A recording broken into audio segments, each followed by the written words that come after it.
Hey guys, welcome back to my channel. This is a story of what if Madara reveals himself to be Naruto's grandfather. He infused both his cells and Hashirama's cells into Naruto. Naruto becomes strong as a result, awakening the Sharingan and later the Rinnegan. Before we start, thank you for the support, it really means a lot to me. Don't forget to subscribe and leave like and check the description for the creator of this great fanfic and support them for making this fanfic. And now let us start. Disclaimer. I do not own Naruto. Chapter 7. Genma looked at the burns on his body and winced, remembering how it hurt when he got burned. He looked at the crowd and smiled. Second match of the Chunin exam finals, Subaku no Gaara vs Rock Lee. Genma said aloud. Both contestants made their way to the battleground. Genma looked between Lee and Gaara. He could tell that the two were going to give the crowd a good match. Are both fighters ready? He asked, earning a nod from Lee while Gaara gave no response. His face just remained emotionless. Begin. He yelled and jumped to his seat where a medic was waiting for him to take care of his burns. One could tell Gaara was a bit excited about the match because the moment Genma said the match could begin, sand shot out from his gourd and swirled around him. Lee studied his opponent for a moment. Guy had told him that his opponent was dangerous and he should be careful. He had also been told to take off his weights should the situation require him to do so. He did not have to ask for permission to take off his weights this time. Lee got into his taijutsu stance and motioned for Gaara to come at him with his right hand. Gaara wasted no time as his said shot towards Lee at fast speeds. Lee jumped back to avoid the sand. When he landed on the ground, the sand was waiting for him. He was forced to use his great reflexes to avoid the sand from catching him. Guy had warned him to avoid being caught by the sand at all costs. Lee rushed at Gaara, who had been in the same position since the match began. He attacked Gaara on his left side by attempting to kick him. Sand blocked Lee's foot, preventing him from hitting Gaara. Lee blurred to Gaara's right, attempted to kick the sand genin again. The sand protected Gaara, again, forcing Lee to jump back. Sand shot towards Lee at a fast pace. Lee readied himself, and when the sand reached him and attempted to kick it away. A mistake on his part, as a part of the sand was blown away by the force of his kick and a part was not. The part that remained almost wrapped itself around his leg. He did enough to blur away from sight. Lee landed on the ground and studied Gaara. The sand made it difficult for him to hit his opponent. He needed speed to bypass the defense. Lee ran towards Gaara with a plan in thought. He appeared in front of Gaara looking as if he wanted to punch the genin. Gaara's sand tried to wrap itself around Lee, only for Lee to disappear and appear behind Gaara. Lee swung his leg attempting to kick Gaara from behind. But just as he was about to land a hit, the sand appeared and blocked his kick. Lee jumped away from Gaara. Bypassing Gaara's sand was proving to be harder than he had thought it would be at his current speed level. The crowd was cheering as the fight was certainly entertaining even when none had landed a hit on one another. At the contestants' booth, Konkuro had a wide smile admiring Gaara's sand. No one had ever landed a hit on Gaara. Gaara was untouchable with his sand and there was no way Lee would be able to touch Gaara, well, that was according to him. Lee appeared in front of Gaara and attempted to punch Gaara with the strongest punch he could master. The sand tried to block his punch but the punch broke through. Just as it was about to make contact with Gaara, another wave of sand appeared in its path and this time blocked Lee's punch. Lee did not stop with just a powerful punch. He spun around swinging his leg, bringing forth his most powerful kick. Gaara brought forward his sand to block the kick. But the sand did not stand a chance against the power behind Lee's kick. Lee's foot marched towards Gaara's face, but again just as it was about to hit, more sand blocked its path. But the results were different this time. Even the sand shielding Gaara, he was sent flying away towards the wall. Gaara's sand created a cushion before he hit the wall. Gaara smiled maniacally at Lee and walked a bit towards Lee before he stopped. He moved his sand with his hand this time. When he was moving it with his hands, it was moving at a faster speed than before. A wave of sand almost wrapped Lee from behind, but Lee disappeared from sight, dodging the sand, albeit barely. Lee rushed at Gaara, dodging waves of sand that were trying to wrap themselves on him. Lee dodged each sand attack skillfully. When he reached Gaara, he was unable to attack the Jinchuriku as he found large amounts of sand waiting for him. Lee quickly disappeared from view, avoiding the sand. If Lee was going to break through Gaara's defense, he would have to step up his game. Lee looked at his sensei as if asking for permission. Guy nodded, making Lee smile. Despite Guy having already giving him permission to take off his weights during his fight, it felt right asking for permission again. He took of the weights on his legs and held them with both his hands. Gaara only raised an eyebrow, wondering what his opponent was up to. Lee let go of the weights. Boom, they hit the ground and shook the stadium slightly. The weights created 2 craters on the battlefield. Almost everyone had wide eyes at the effects of Lee's weights. It was just unimaginable how a young lad like Lee could be able to wear such heavy weights and still move as fast as he had been moving so far in his match against Gaara. Guy just smiled proudly at his student. It was not easy for Lee to be able to wear such heavy weights, but through hard work they did it. It was his efforts along with Lee's dedication to being the best taijutsu user that made Lee became what he was today, a shinobi he was proud to call his student. Lee took a taijutsu stance with a serious expression on his face. Lee vanished from his spot. Only a select few saw him move. The others just blinked a few times, looking around the battlefield. Their efforts were rewarded as Lee appeared behind Gaara. Gaara turned around with wide eyes, showing his shock at Lee's speed. Lee swung his right leg at Gaara. Gaara's sand was unable to react fast enough to leap into his defense. Lee's kick connected with Gaara's face. Gaara was sent flying, but before he could hit the walls, Lee appeared above him facing down and kicked him hard on the face. Gaara crashed down the ground, creating a crater. Lee landed on the ground gracefully and waited for his opponent to recover. Gaara stood up from the crater and brushed his fingers against his mouth. He looked at his fingers and saw blood. To some it was most shocking because none had ever seen Gaara bleed before. It was shocking to see that someone had the speed to bypass through Gaara's sand and hurt Gaara. Not even Jonins had been unable to hurt Gaara, but a genin from Konoha had just done it. It was unbelievable. Gaara smiled maliciously. Blood, my blood, he said to himself, then looked back at Lee. Mother wants your blood, Gaara said maliciously. I must feed on your blood to prove my existence and erase yours. Lee looked at Gaara, showing a bit of confusion, but he later shrugged it off and dashed towards Gaara. Only small gusts of winds could be seen upon where he had been standing. A large wall of sand appeared in front of him, blocking his path. Lee jumped up, passing the wall. While he was still in air, he began to rotate furiously towards Gaara. Konoha Senpu. Lee yelled as he delivered a spinning kick to Gaara. Gaara's sand came to the rescue and blocked Lee's kick. Lee spun around and attempted to kick Gaara with his other leg, but the sand blocked his kick again. Lee flashed out of sight and appeared behind Gaara. He swung his right hand and delivered a punch at Gaara's face. Gaara had been unable to block due to the speed on the attack. With his full speed, Lee was able to bypass Gaara's defense. The punch sent him flying, but Gaara quickly recovered and landed down the ground gracefully. Lee watched with wide eyes as sand around Gaara's face began to peel off. Gaara's thin layer of sand reformed again on his skin.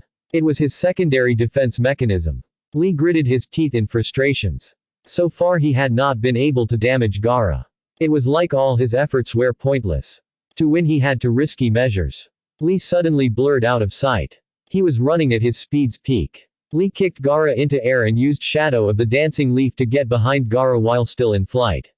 He let loose of his bandages and wrapped it around Gaara, restraining him as gravity began to pull them down. This should end the match. Lee exclaimed confidently. He and Gaara began to rotate furiously while they fell down the ground as a spinning vortex. Gaara hit the ground head first. Lee was also hurt as the technique was a double-edged sword. But Lee, being the user of the technique, received less damage than his opponent. Lee panted as he watched the debris where Gaara was lying. The crowd began to cheer, applauding the technique and also thinking that the match was over. But everyone's celebrations were cut short as Gaara let out a maniacal laughter. Lee could not believe what his eyes were showing him as he watched Gaara stumbled up and stood up with a maniacal grin, and blood dripping from his mouth. His sand swirled furiously around him. I must really drink your blood, mother wants it.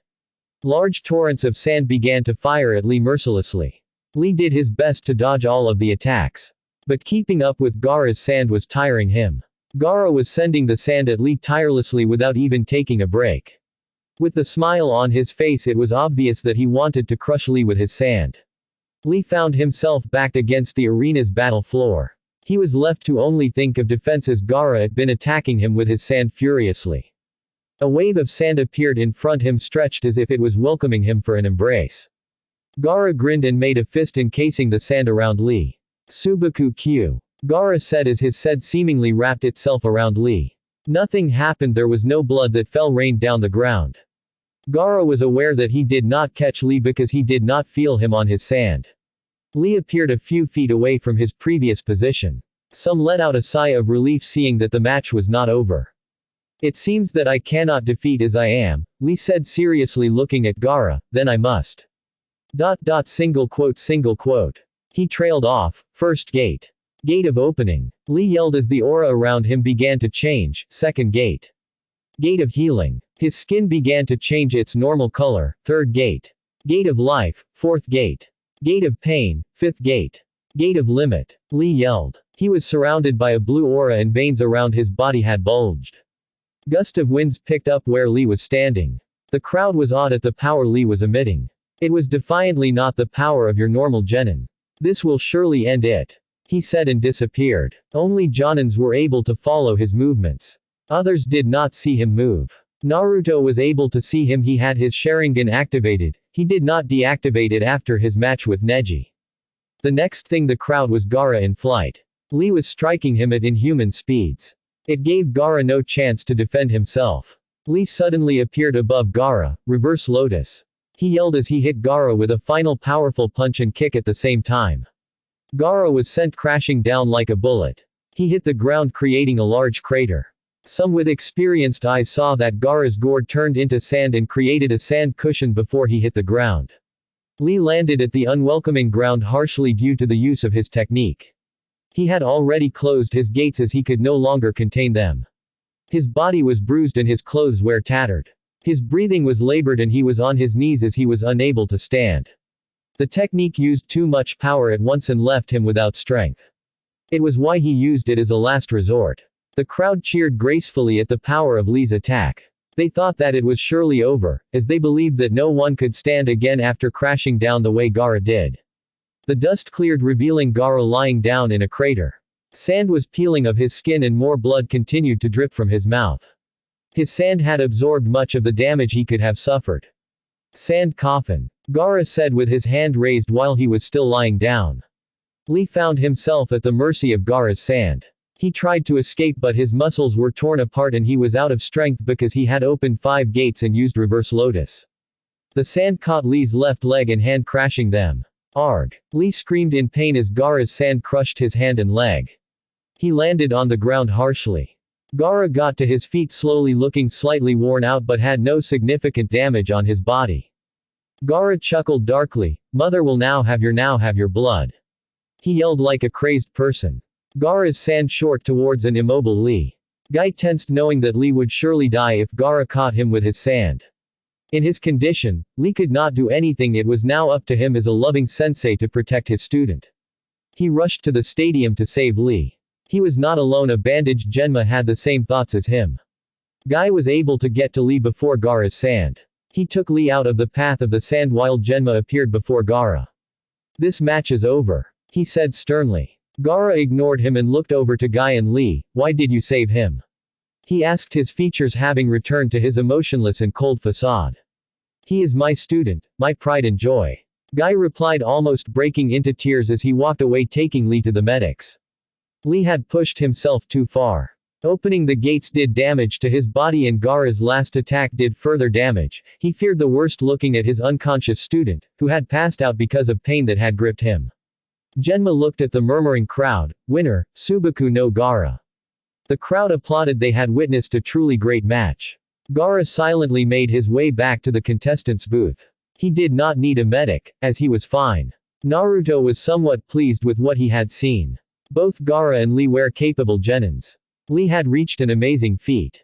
To be able to compete with a Jinchuriku at the level he was. The boy was truly something, possibly the best genin in terms of hard work and dedication. "Will Subaku no Kankuro and Uchiha Sasuke step forward please?" Genma called out. Sasuke smiled excitedly and went into the arena. He was finally going to test himself against capable opponents. After watching Gaara fight, he now wanted to him also. Kankuro stepped forward but stopped before reaching the middle of the arena. "Proctor, I forfeit." His words were welcomed with boos all over the stadium. Kankuro seemed not to care about the jeers. The crowd had been waiting for Sasuke to fight. Some had come to the finals just to watch the only survivor of the Uchiha clan. With Kankuro giving up, they were being denied an opportunity to see Sasuke fight and observe what he was capable of. Many saw Sasuke as a genius, as he was the best student at everything he did when he was still at the academy. Genma looked at Kankuro without interest. He thought that if he did not he should have never come to the stadium. Sasuke was now fuming. He wanted to fight and would do anything to get that opportunity. He turned and stared at Kankuro with his Sharingan eyes. "Why? Are you afraid of me?" Sasuke said with a smirk, trying to get Kankuro to reconsider his decision. The crowd seemed to think the same way as Sasuke. However, it had no effect on Kankuro. He turned around and walked away. Sasuke gritted his teeth, seeing that his attempt had failed. He held out his right hand and lightning began to sparkle on his palm. No sooner than later, a sound of chirping birds rang throughout the stadium. Jonins recognized Sasuke's jutsu as Kakashi's trademark assassination jutsu. Chidori. Sasuke yelled as he ran towards Kankuro. If Kankuro did not want to fight, he would force him to. Many did not see a problem with Sasuke's actions, in fact they cheered. Kankuro was alarmed and turned around. He saw the jutsu at Sasuke's hand, widened his eyes. He did not actually think that the brat would go that far. Lucky for him, Genma knew how dangerous the jutsu was. Genma intercepted Sasuke and gripped his right tightly, making him lose control over his jutsu.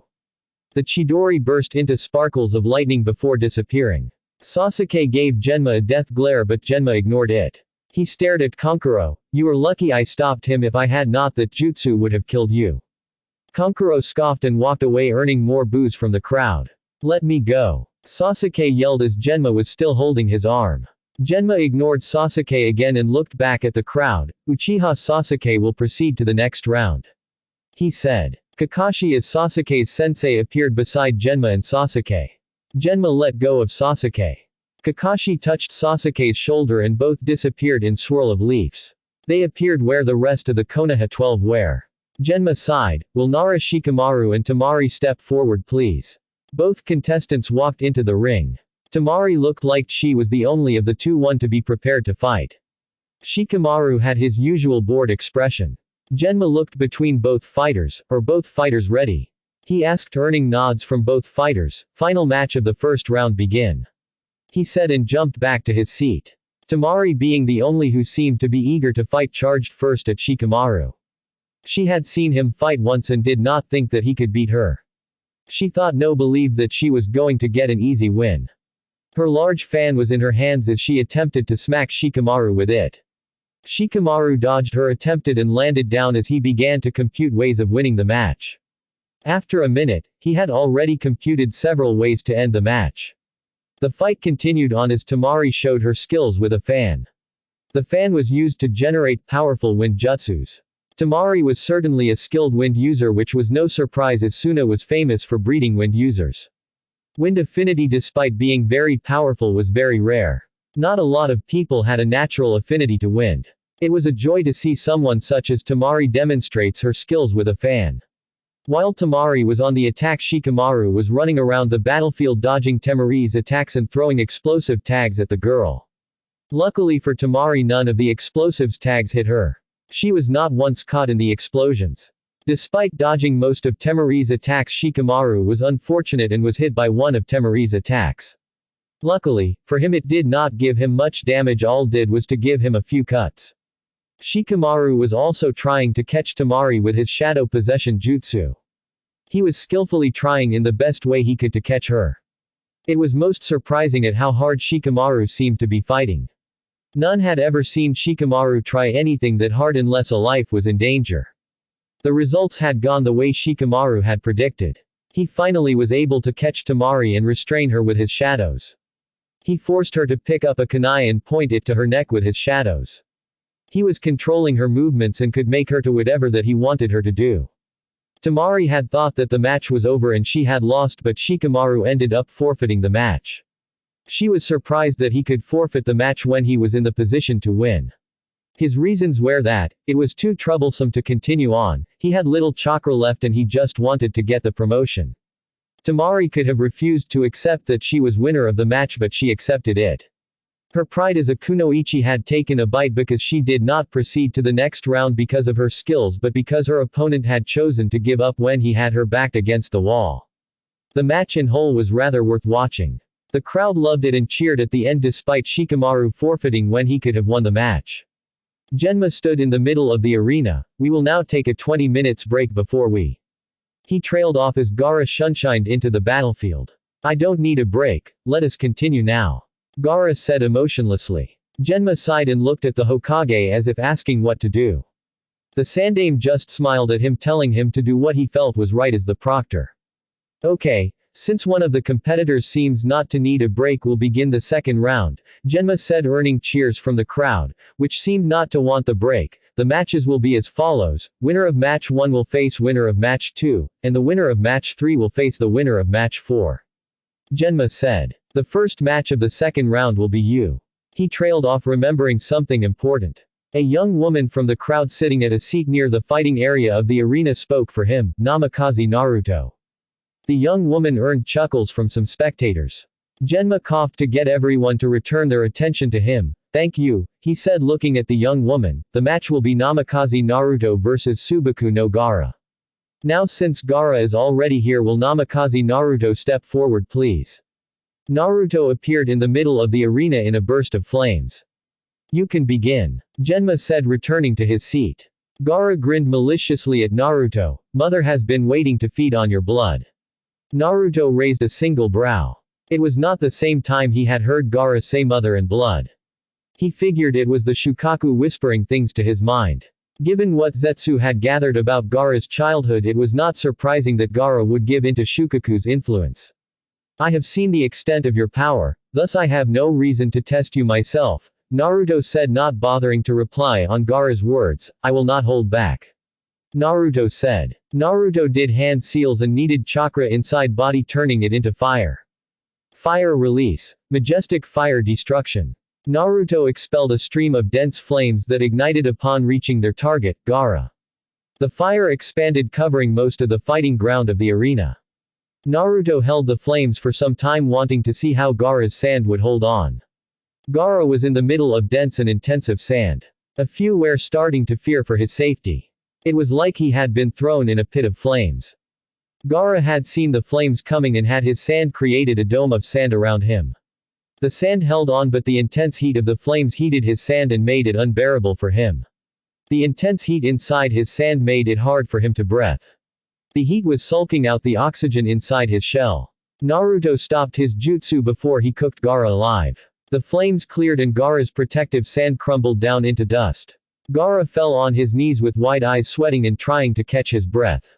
Once he had caught his breath, he got up from his knees and stood up. Cage Booth, your genin certainly is brutal Hokage done. The Cage said. The Sandaime nodded, yes he is. Still I am interested on how he will do against my Gaara. The Cage said. I think he will win the match, so far we have only seen him use fire jutsu perfectly and I don't believe that is all he can do. I believe there is much more we will see from him. The Sandaime replied. Jiraiya nodded agreeing with his sensei. He heard when Naruto said he would not hold back he wanted to see what he could do when he was not holding back. The Cage said nothing further. He chose to admire Naruto's skills and eyes. Back at the fight, you did well surviving that. Naruto complimented. He felt he needed to do so. No one could take his jutsu not be incarnated. But Gaara had defended himself well against his intense flames. It was worth complimenting. But will you be able to stand after my next assault? Naruto asked rhetorically. His Sharingan morphed into its Mangekyo state. Most who knew of the Mangekyo widened their eyes. To see Naruto wielding the Mangekyo at such a young age was defiantly shocking. Not even Itachi, who was a prodigy and a master of the Sharingan, had awakened his Mangekyo at a young age. The Kazekage's eyes lit yellow for a moment upon seeing the powerful Mangekyo Sharingan. He knew full well what one had to do to awaken it.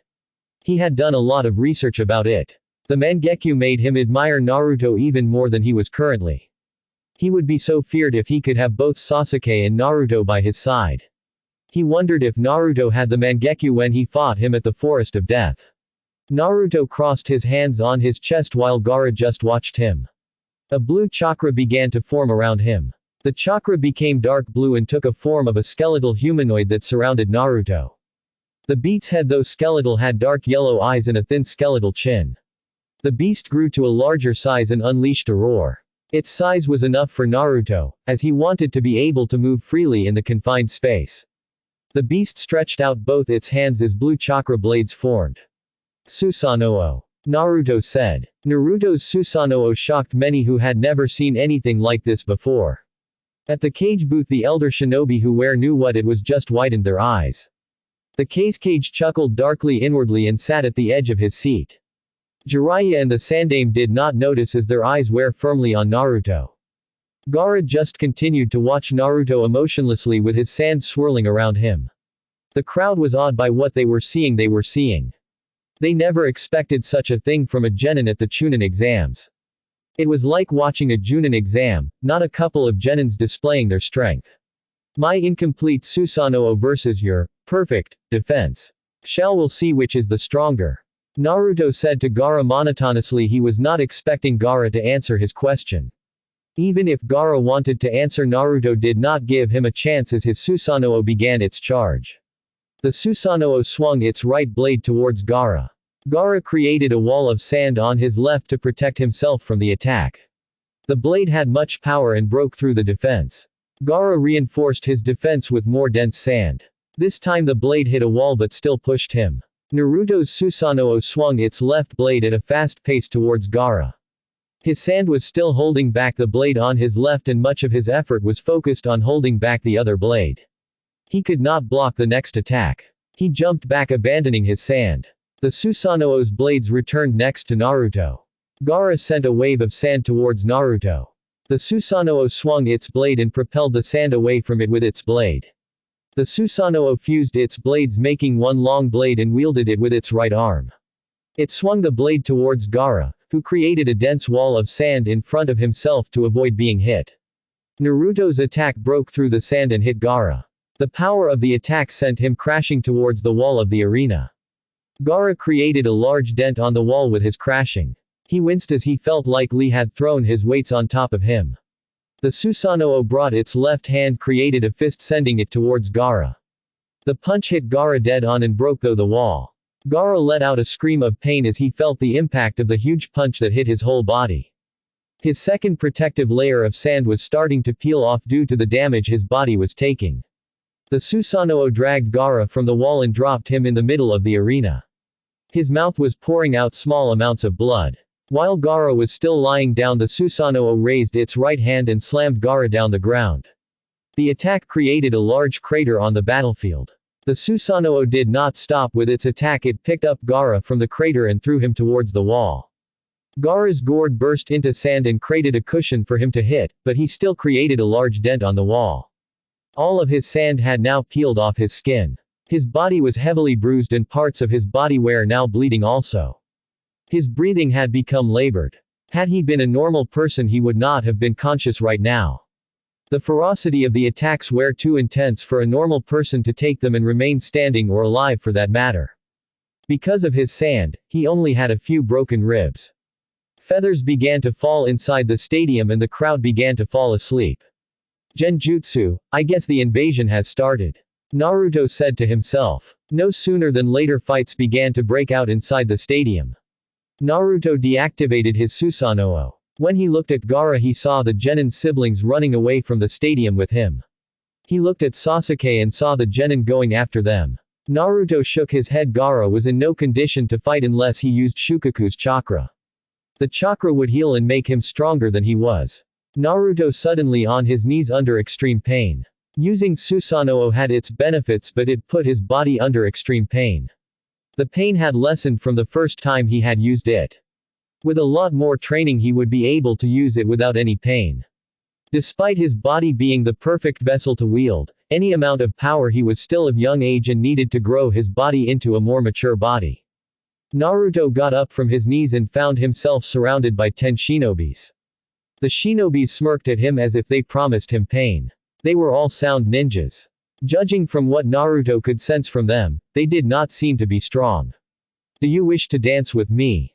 Naruto asked nonchalantly. He did not wait for a response as his Mangekyo activated. A second later, his Susanoo flared to life. With a single swipe of its blade, the Susanoo blew the Junins away from Naruto. The sound ninjas were hit hard as they did not have time to react. Naruto had attacked instantly without giving them a chance to ready for his Susanoo's attacks. The Susanoo's size receded and it became a rib cage surrounding Naruto.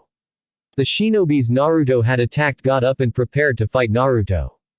Naruto sighed, placing his hands on his waist. He was almost embarrassed for thinking that his attack had incapacitated the ninjas. By the clothing the ninjas wore, Naruto could say some of them were Junins, but their level of strength paled in comparison to the strength of Junins from Konoha.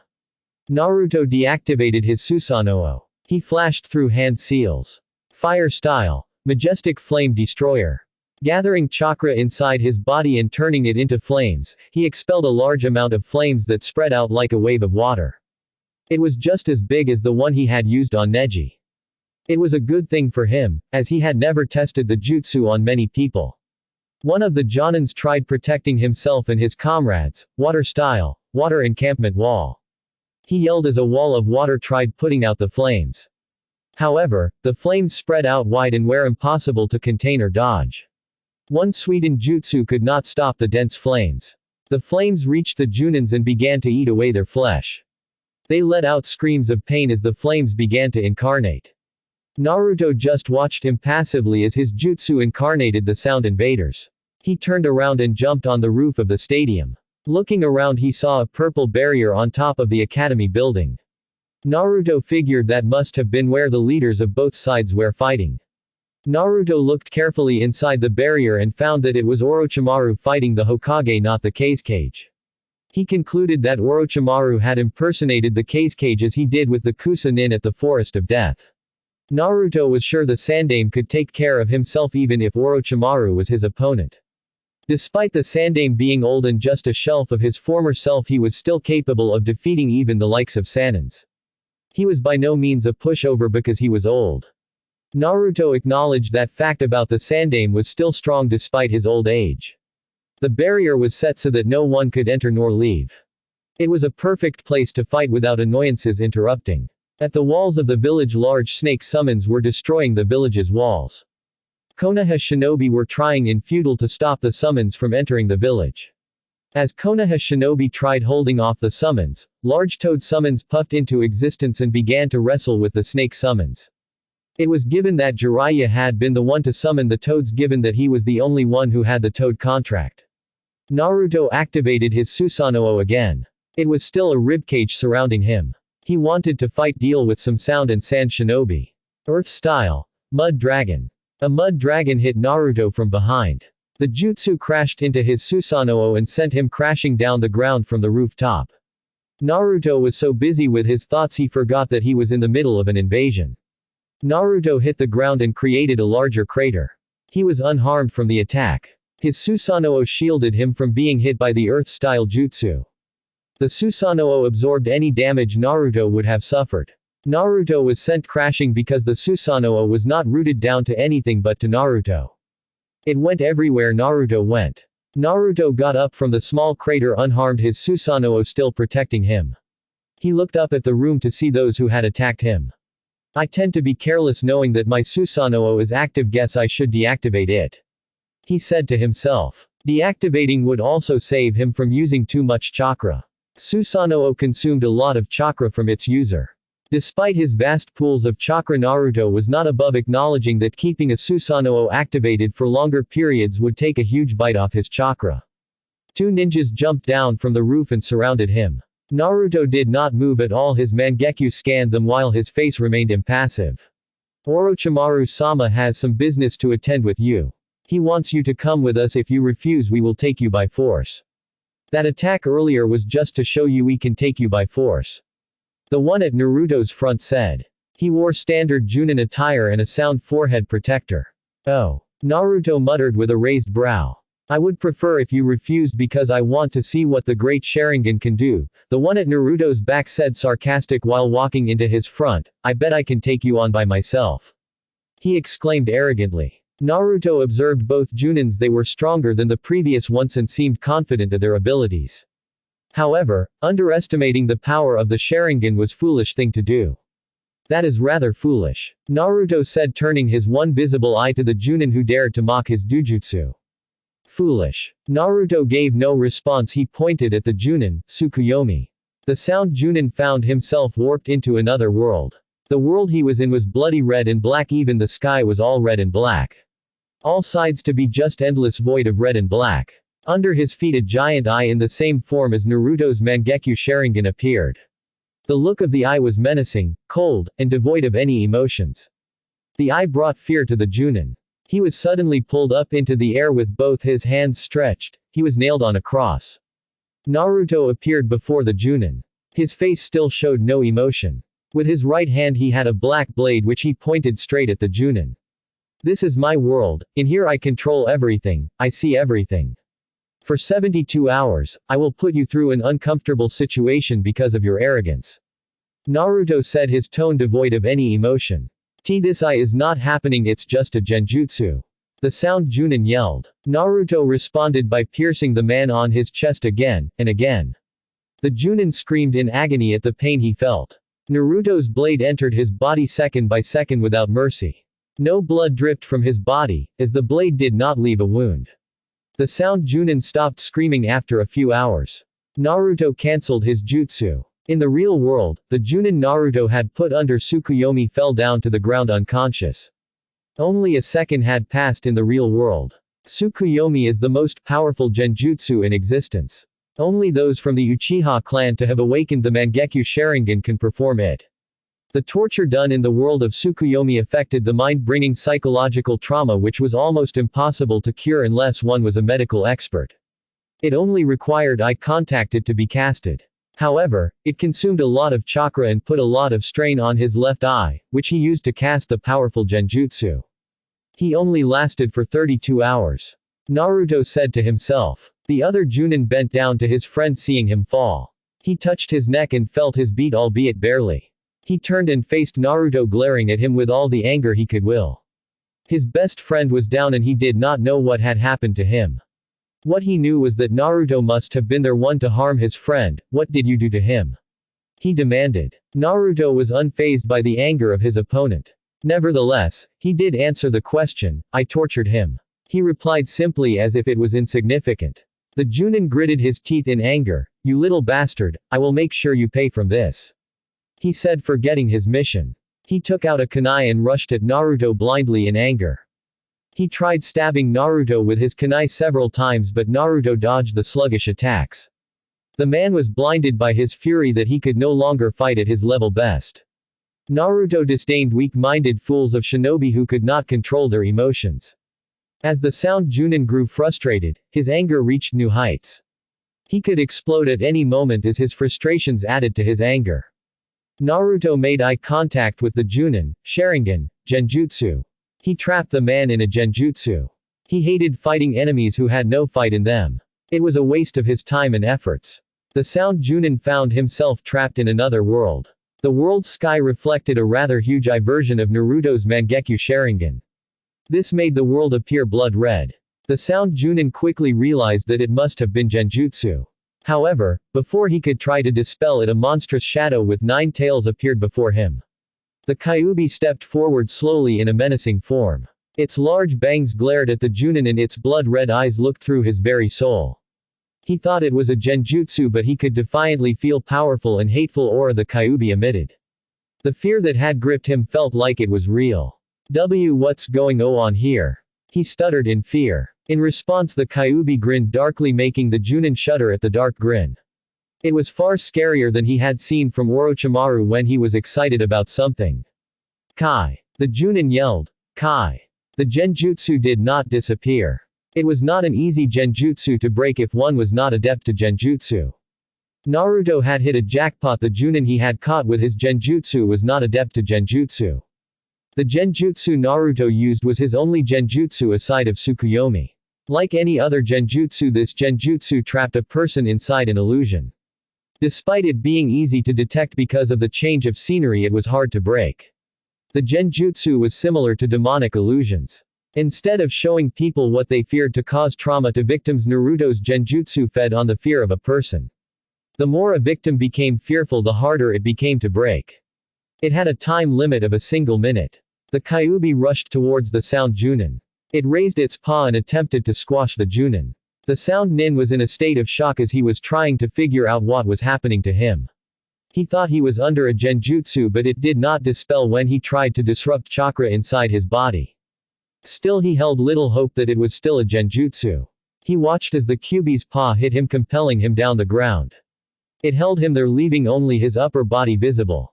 Its head closed the distance with him. He could perfectly see those cold blood-red eyes. The Kyuubi held the man and threw him up. It opened its mouth, waiting for the man to fall into its mouth so it could devour him. The sound Junin eyes widened when he saw that he was falling straight into the Kyuubi's mouth. He let out a scream of fear as he kicked in flight, trying to move away so that the Kyuubi did not devour him. His attempts were fruitless as he continued to fall directly into the wide mouth of a beast that struck fear into anyone who came across its path. His body began to tremble as the thought of death sneaked into his mind. He did not want to die. He feared death despite the fact that as a shinobi he saw death each day of his life. "Help me. Someone please." He yelled in despair, but help did not come. The Kyuubi got its meal and chewed it gracefully. The sound Junin thought he was dead but was surprised to find himself alive. His relief was cut short as he saw the Kyuubi rushing towards him. He began to run away from the beast in despair. Though he did not feel any pain, he was experiencing any emotion he would feel if he had come across a situation such as this one in real life. Everything felt real, it was just that he felt no physical pain, but emotionally he was damaged. The Kyuubi finally caught up with him and tore his body apart piece by piece while he screamed, wishing for death, but none came. The process repeated 5 times before the Kyuubi stopped as the Junin's wife and daughter appeared before him. He could only mouth what he wanted to say as his voice had abandoned him. Nevertheless, his family did not hear him. The Kyuubi devoured them again and again while he watched. It was the most horrifying thing he could see. He felt lost without knowing what to do. His family was being killed over and over again while he watched. He could not say it was a genjutsu as everything felt real. He dropped to his knees as the situation threw him into true despair. He no longer hoped that he could escape from the nightmare. However, he kept mouthing, "Please stop.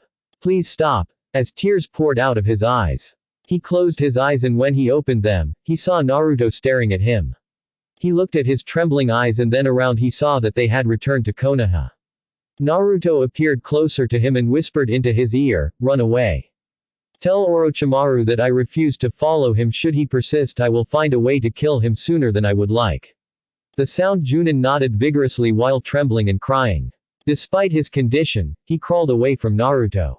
A minute later, Naruto sensed something behind him. When he turned around, a foot crashed into his face. The kick sent him flying away. Naruto regained control over his body, flipped in midair, and landed down the ground with legs touching first, then his hands. The kick was hard and had a lot of power behind him. Naruto had been unable to dodge due to the speed and unable to block because he was also off guard. Naruto recognized the man who had kicked him as Baki, Gaara's sensei. Another thing he took notice of was that the man was avoiding eye contact with him. Baki had seen what was going on with the different battlefields. He did not like what he had seen. Konoha was winning the invasion. It seemed that they had prepared like they knew they were going to invade.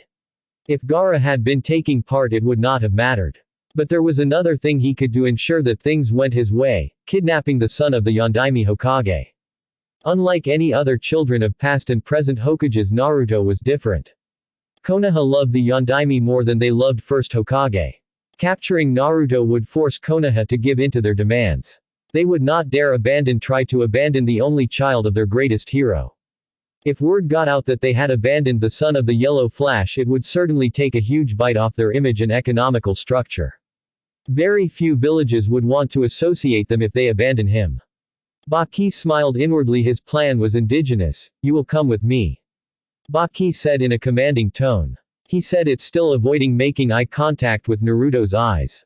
"No," Naruto replied as his Sharingan returned to normal. Keeping his Mangekyo activated while not using any of the Manchuku's abilities would only tire him out.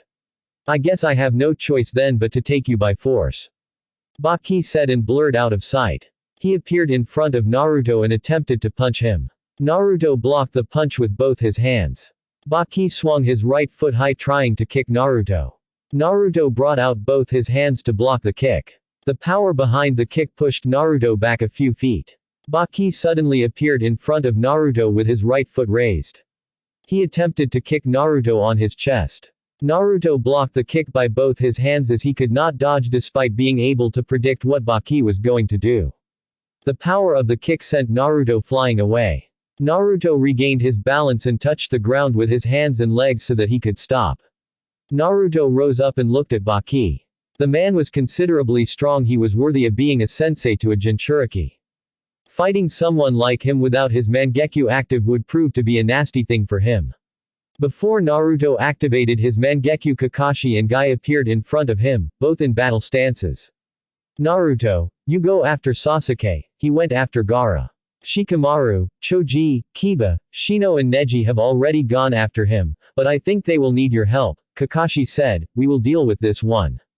Guy nodded. Yes, Naruto-kun, let your flames of youth burn brightly by saving your comrades.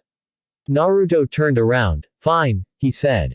Oh Naruto, before you go, take this, Kakashi said, handing Naruto a small piece of paper with a seal written on it. I got it from Jiraiya-sama. It's a suppression seal. It should be able to suppress Gaara's chakra should he try to use his Biju's chakra. Kakashi said, smiling at Naruto. Naruto took the seal and disappeared out of sight. Baki could have tried to follow him, but in front of him were two of Konoha's most powerful Junin. He could not get just past them. Guy was the fastest and Kakashi had the Sharingan and a number of jutsus in his arsenal. He prided himself in his strength, but taking on both the famed copy ninja and the green beast was a bit too much even for him. Let's go, Guy, Kakashi said, to which Guy nodded and both men charged at the Sand Junin. A few minutes later Naruto was running at top speed outside the walls of Konoha. By the direction in which the Sand siblings took he could pinpoint their general location. He would be able to find them given that there would surely be battles. Sasuke and the others would defiantly be fighting the Sand Genins. If Sasuke was not there they would not to fight, but Sasuke did whatever he wanted, so he would not listen even if his comrades told him not to fight. On his way outside the walls of Konoha, Naruto had seen Jiraiya battling against several shinobis from Sunagakuer in the Sound Village. Despite the numbers being against him, Jiraiya was devouring his opponents with ease. It was not a surprising thing for Naruto to see. Jiraiya was indeed powerful despite that he was no longer in his prime. The man was already above 50 and still fought like he was 20 years old. Still, despite Jiraiya's impressive power, he was nowhere near the level of power Madara and Hashirama held. Naruto sensed a Biju's chakra around the forest he was currently headed towards and increased his pace. If Gaara was using Shukaku's power, it meant that he was in a position to fight at the highest level. A Jinchuriki using his Biju's chakra was not someone any normal person could fight on equal ground. A Jinchuriki fighting using his Biju's chakra can take on wounds that would immobile anyone and continue to fight as if nothing happened. A few minutes later Naruto arrived at the location his fellow Genins were fighting. A sound of chirping birds was welcomed into his ears. Naruto stopped on top of a tree and observed what was going on. He watched as Sasuke rushed at Gaara with his right arm palm sparkling electricity. Sasuke was covered by flame-like patterns all over his body. Sasuke had activated his cursed seal to be able to fight Gaara. Gaara had materialized a tail and a large right hand. They were features of Shukaku, but Gaara had willed them. It was not that Shukaku was trying to take control over Gaara. Gaara was very much in control, and with the creepy smile on his face one could tell he was enjoying himself. Sasuke attempted to pierce through Gaara's chest, but Gaara brought out his mini Shukaku hand and blocked the jutsu. The power of the jutsu cut through Gaara's hand but did not reach his chest. Sasuke gritted his teeth and tried to get away from Gaara. However, before he could, Gaara's tail was swung, hitting the Uchiha on his chest, sending him crashing towards the trees. Gaara's hand reformed again as he laughed maniacally. More. More. Come at me with everything you have. Gaara yelled like a mentally unstable person. His bloodthirsty nature had taken complete control over him. Gaara ran towards Sasuke and hit him on his chest. Sasuke groaned as he was compelled to the tree, almost breaking it in half. Gaara grinned evilly as he picked up Sasuke by his transformed hand. His other hand began to pummel Sasuke continuously. After a few minutes, Sasuke's flame-like patterns receded back to the cursed mark of heaven. Gaara kicked Sasuke into the air and waited for Sasuke fall on his path so he could kick the Uchiha again. Just when Sasuke was about to be kicked, Naruto appeared in front of Gaara and kicked the Suna Genin in the face, sending him flying. Sasuke hit the ground with a thud. Nevertheless, he quickly got up and glared dangerously at Naruto. "What are you doing?" Sasuke asked rhetorically. "I don't need your help, I can take him by myself," Sasuke said. Naruto looked the young Uchiha and took a step towards the young Uchiha. What he was seeing picked up his interest. "Ho, you finally matured your Sharingan," Naruto said, stretching his left hand towards Sasuke's face. Sasuke made no attempt to try and get out of the way. Naruto touched Sasuke's forehead, making Sasuke recall the times Itachi used to poke him on his forehead. Sasuke took a step back as the thoughts of Itachi invaded his mind. Itachi's name always and thoughts always brought a darker side of him.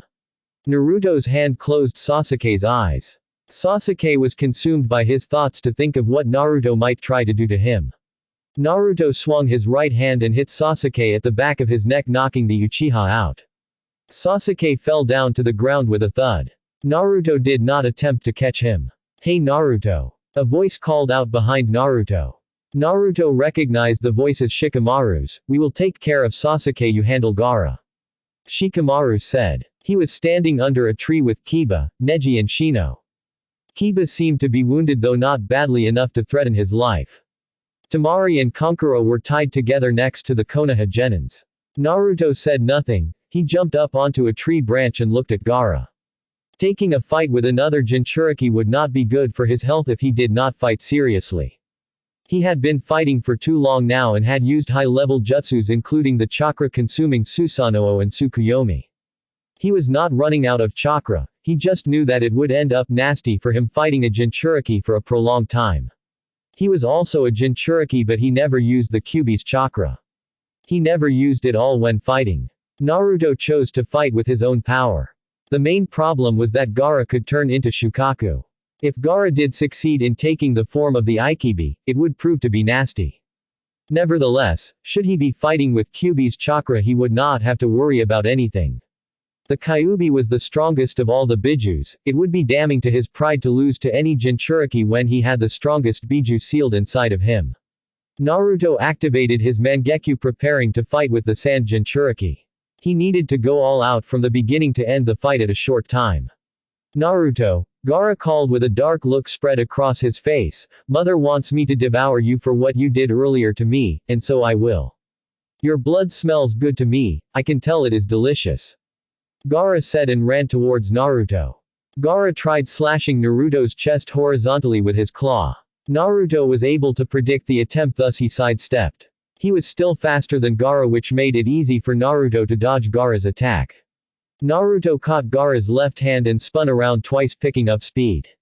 He threw Gaara and sent him crashing towards the tree. Gaara recovered rather quickly and jumped at Naruto again. He was faster than before. His clawed fist crashed into a tree branch Naruto was standing on and shattered it. Naruto had jumped up, not intending to try and block the attack. The power behind the strike would have proved that blocking was useless. Naruto blurred out of sight and appeared behind Gaara. He was going for a kick from behind, but Gaara's tail stood in the way. The tail swung and hit Naruto with enough power to send him crashing down the ground. There was nothing more annoying than getting hit by something you could see. His Sharingan was able to predict the attack, but in the position he was in, he was unable to dodge the attack. Gaara turned around and grinned madly. "Where is all that power you had? I want to see it again. Show it to me," Gaara said as he jumped to where Naruto had fallen. Naruto stood up and did a hand seal, fire style, great fireball. Naruto expelled the chakra inside his body he had turned into fire. The fireball he breathed out rushed towards the oncoming Gaara. Gaara brought out his tail and clawed arm to shield himself. The flame's intense heat burned Gaara's materialized arm and tail, making melting it. The materialized parts in Gaara's body crumbled down like sand. Gaara fell onto the ground with his legs. Ha. He started laughing like a maniac. "That's the power I want to see, I want more of it," he said, growing another tail and two hands. Naruto saw this and knew that it was a matter of time before Gaara turned into Shukaku. Gaara took off at a very fast pace and appeared in front of Naruto. Gaara swung his right hand attempting to hit Naruto. Naruto blocked the hit and attempted to hit Gaara, but the Jinchuriki blocked his attempt with his left hand. Gaara caught Naruto's right foot and threw the blonde away. Naruto was sent crashing towards the trees by Gaara. Naruto groaned as he tried getting up, but before his attempt could be a success, Gaara appeared above him.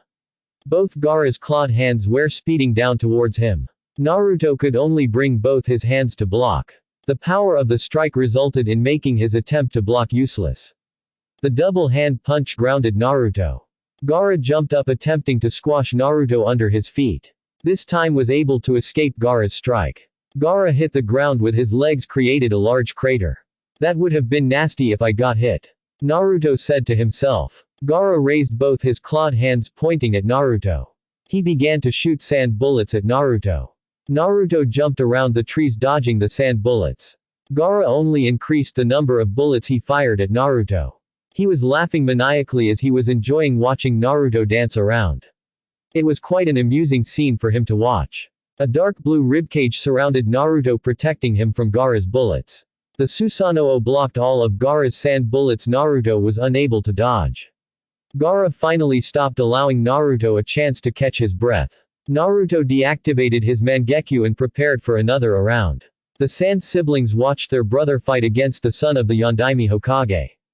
He had defeated Gaara before, but when Gaara became what he was now, he was almost impossible to defeat.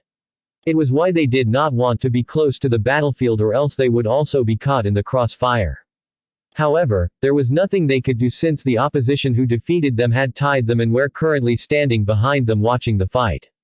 Temari admired the strength Naruto showed at the stadium. However, watching the fight now, Naruto was at the defensive while Gaara was on the attack. She was begging to think that he would not be able to pull off a victory this time.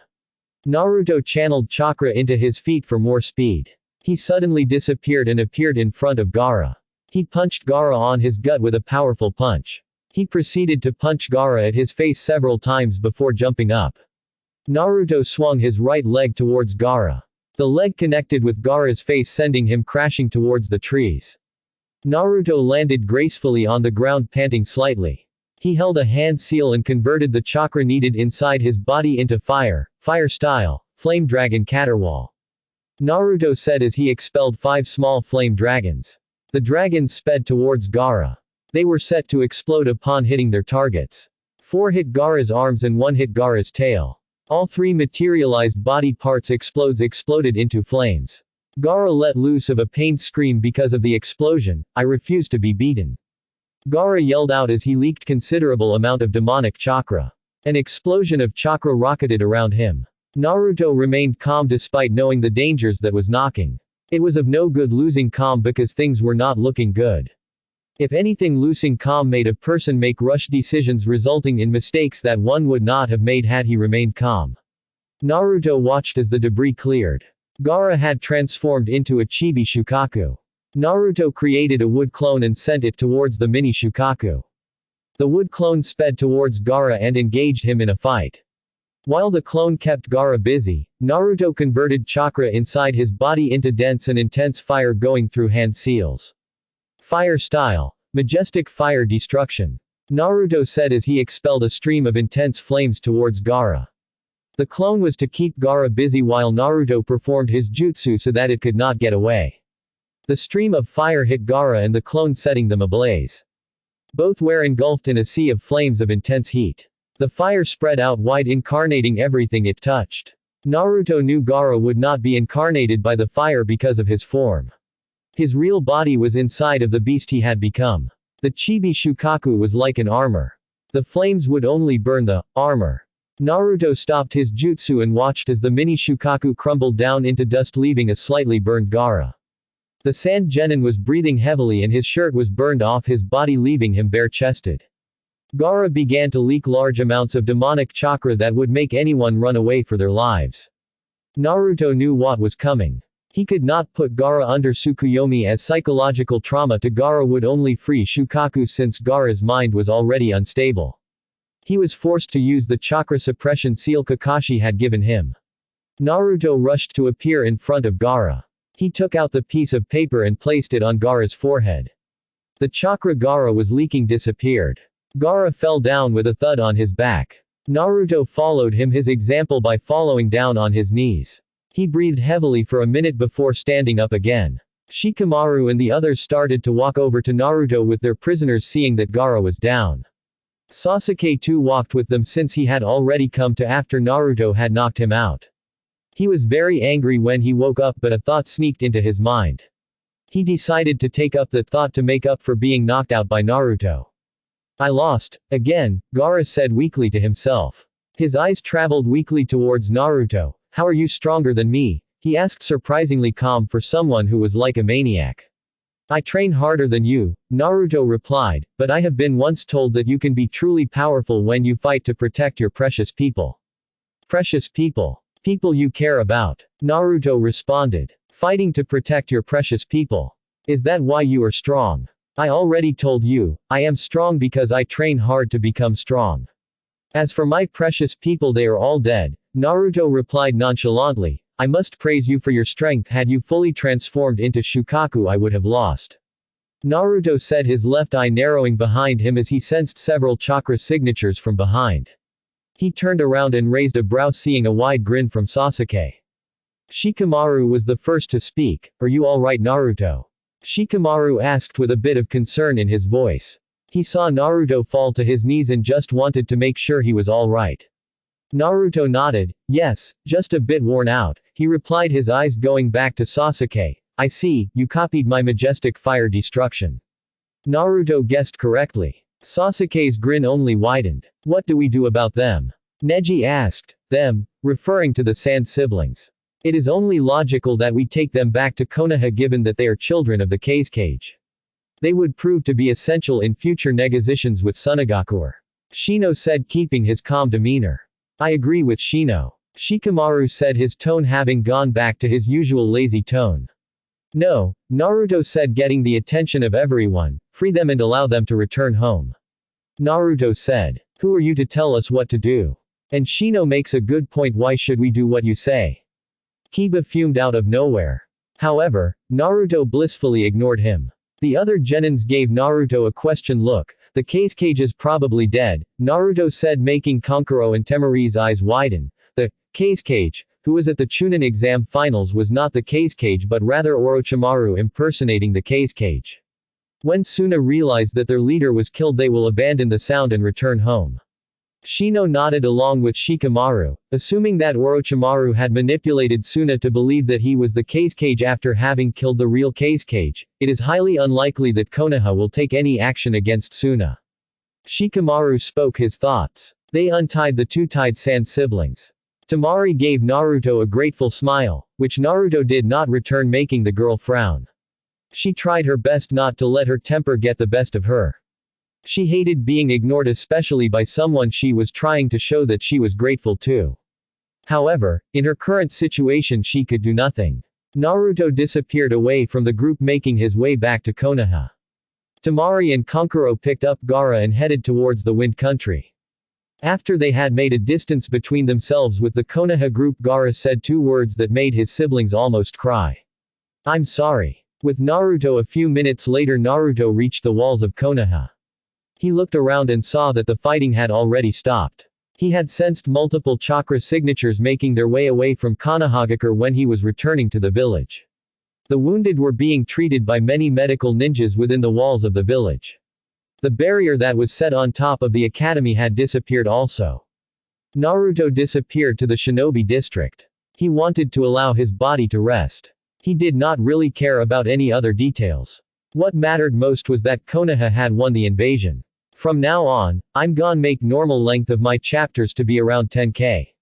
I did not show much of the invasion because it served no purpose to the story. Next chapter will obviously be the aftermath of the invasion. Chapter 9 will be the end of part 1 of this story. Thanks for listening. I hope you guys liked it. Don't forget to subscribe and leave a like for more what ifs and support the author. See you guys in the next video.